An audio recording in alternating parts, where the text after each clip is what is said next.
Bonjour à tous, me revoilà après quelques semaines de pause vidéo. En fait, je vous avoue que je n'avais pas l'élan de faire des vidéos, il n'y a pas de sujet qui s'imposait à moi, donc dans ce cas-là, je n'ai pas envie de, de faire des vidéos pour faire des vidéos.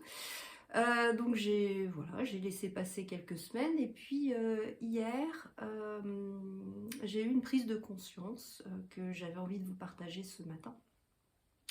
Donc vous voyez, c'est tout frais, tout récent. En fait, je traverse une situation à titre personnel sur laquelle je ne m'étalerai pas, mais qui est un peu compliquée. Et j'étais dans l'envie vraiment que la réalité soit différente de ce qu'elle est. J'étais dans l'envie de changer les choses pour les faire coller à mes attentes. Et ça m'a mis ces derniers temps dans un état de souffrance émotionnelle, appelons un chat, qui m'a désalignée, qui m'a vraiment perturbée, m'a mise dans des états très très compliqués. Bref, je vous passe les détails, mais hier, j'ai canalisé un message que j'avais envie de vous partager parce que je trouve que ces enseignements sont très très riches. Le message en question, je l'ai d'ailleurs mis sur ma page Facebook hier, c'est « Je ne veux rien, j'accueille et j'accepte ce qui est ». Alors j'ai pas mal réfléchi sur cette phrase qui s'est vraiment imposée à moi, hein. Je vous garantis que je ne l'ai pas cherchée, elle m'est tombée dessus, comme une clé de résolution de ma situation actuelle et une voie de sortie de la souffrance. Et c'est vrai que depuis que j'ai compris le message, j'ai adopté à l'intérieur un autre positionnement et je ne suis plus dans la souffrance ni dans l'instabilité émotionnelle par rapport à ce que je suis en train de vivre. Je ne veux rien, ça veut dire quoi? Alors ça ne veut pas dire que je n'ai pas d'envie pour moi, que je n'ai pas d'espoir, de rêve, d'aspiration, pas du tout. Je ne veux rien, ça veut dire ça n'est pas ma volonté qui est aux commandes. Ça n'est pas ma volonté, mon vouloir, qui ont la possibilité, la capacité de changer ce qui est. Ma volonté, c'est de l'ego, ma volonté, c'est du petit moi.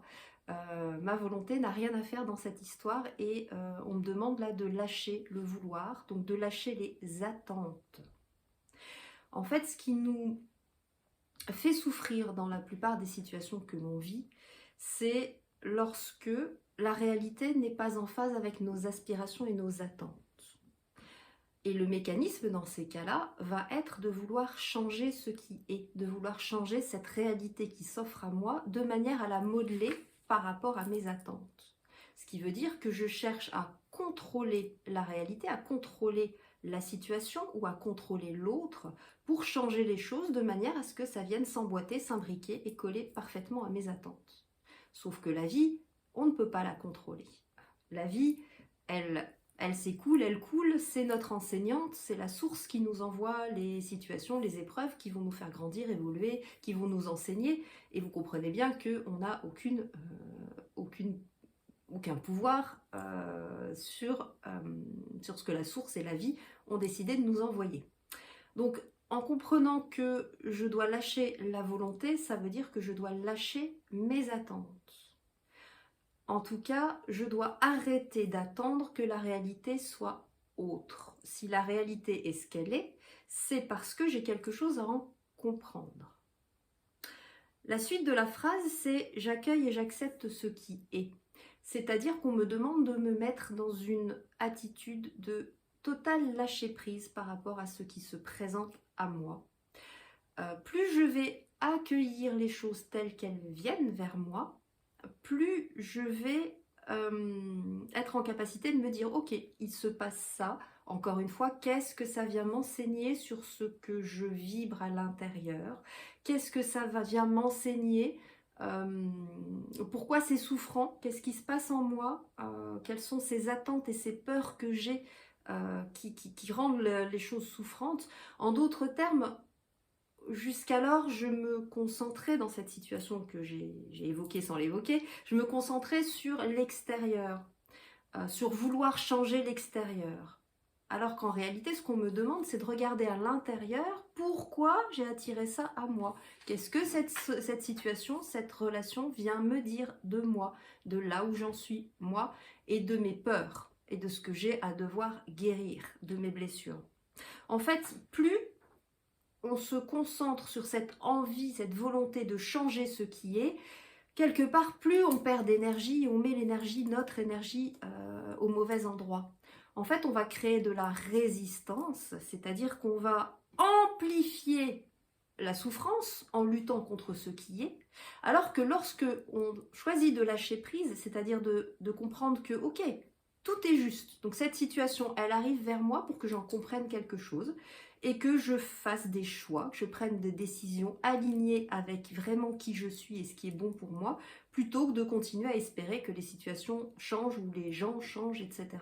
Donc, j'arrête de lutter, j'arrête d'être en résistance, j'arrête d'être dans l'attente d'une réalité autre, et je reviens à moi, j'accepte ce qui est, et je m'interroge sur, ok, je vis ça pour comprendre quoi? Je vis ça pour guérir quoi? Je vis ça, la vie est en train de m'inciter à poser un choix, à prendre une décision. Alors plutôt que d'essayer de changer ce qui est, je vais essayer de trouver les ressources en moi pour prendre la décision qui sera la plus juste et la plus respectueuse de qui je suis. Vous voyez, en fait, la phrase « je ne veux rien, j'accueille et j'accepte ce qui est », elle nous invite à mettre notre énergie au bon endroit, à arrêter de lutter contre la réalité, parce que de toute façon, ce qui est, quelque part, fait déjà partie du passé. On n'est pas dans le présent, là. Donc, j'arrête de me concentrer sur le passé et je me concentre sur ce que j'ai envie pour la suite. Et si je suis dans une voie sans issue et que ce que je suis en train de vivre n'est absolument pas compatible avec ce que j'ai envie de vivre à l'avenir, et à partir de maintenant, eh ben, je n'ai qu'une chose à faire, c'est m'extraire de cette situation pour prendre un autre chemin, une autre voie. Faire le choix d'arrêter d'attendre que ça change pour m'engager dans une voie où je vais créer une autre réalité. Puisque, n'oubliez pas, je fais référence à certaines vidéos que j'ai faites précédemment, nous sommes à chaque instant créateurs de notre réalité. Donc plutôt que de nous bagarrer contre ce qui est, qui ne nous convient pas, on lâche prise, on accepte, on accueille les choses telles qu'elles sont et on visualise, on vibre une autre chose, une autre situation, une autre relation, un autre chemin qui va nous nourrir beaucoup plus et qui va correspondre réellement à ce qui est important pour nous, ce qui est respectueux de nous et à qui on est, qui sera aligné à nous. On peut appliquer cette phrase vraiment à toutes les situations de notre vie, vraiment, vraiment. J'aurai l'occasion dans d'autres vidéos de vous donner des exemples. Là, je voulais vraiment vous partager voilà, cet enseignement, que vous puissiez commencer à l'appliquer à votre cas personnel. Et puis, je pense que je ferai des vidéos plus explicites en termes d'exemples derrière. Là, j'ai pas voulu me cantonner à un exemple particulier, parce que vraiment, cette phrase, elle s'applique à plein de domaines. Donc, je vous invite vraiment à votre tour à la mûrir, à l'intégrer, comme j'ai pu le faire depuis que je l'ai reçue hier. Je vous avoue que j'ai beaucoup médité par rapport à cette phrase. Je suis même pas sûre d'avoir terminé d'en extraire les enseignements, mais je voulais vous partager un petit peu à chaud voilà, ce que j'ai compris, parce que cette phrase, vraiment, c'est un cadeau qui m'est tombé dessus, qui vient de mon âme, et que j'avais envie de vous partager, parce que c'est vraiment la clé de la porte de sortie des situations de souffrance que l'on peut vivre dans beaucoup de domaines quand on est buggé, bloqué sur quelque chose, à continuer à espérer que les choses changent, à rester bloqué sur comment je peux faire pour que la personne change, comment je peux faire pour que la situation change, alors que non, on n'a aucun pouvoir là-dessus. En réalité, le seul pouvoir qu'on a, il est par rapport à nous, à ce que l'on décide, à ce que l'on choisit dans nos vies et à ce que l'on vibre. Voilà, je vous souhaite une belle intégration de cette phrase, de ce message. Et puis, si vous avez envie de mettre des commentaires sous la vidéo, voilà, pour partager comment ça peut s'appliquer à votre cas personnel, comment ça résonne pour vous, n'hésitez pas, les commentaires sont ouverts. Et puis, si vous avez envie de faire un bout de chemin en termes d'évolution personnelle, de prise de conscience de vos blessures, de vos mécanismes récurrents, etc., eh bien, je vous mets également mes coordonnées sous la vidéo, de manière à ce que vous puissiez me contacter, prendre un rendez-vous, soit au cabinet à Reims, soit à distance, par téléphone ou en visio. Je vous souhaite une très belle journée, et puis je vous dis à bientôt sur cette chaîne. Au revoir.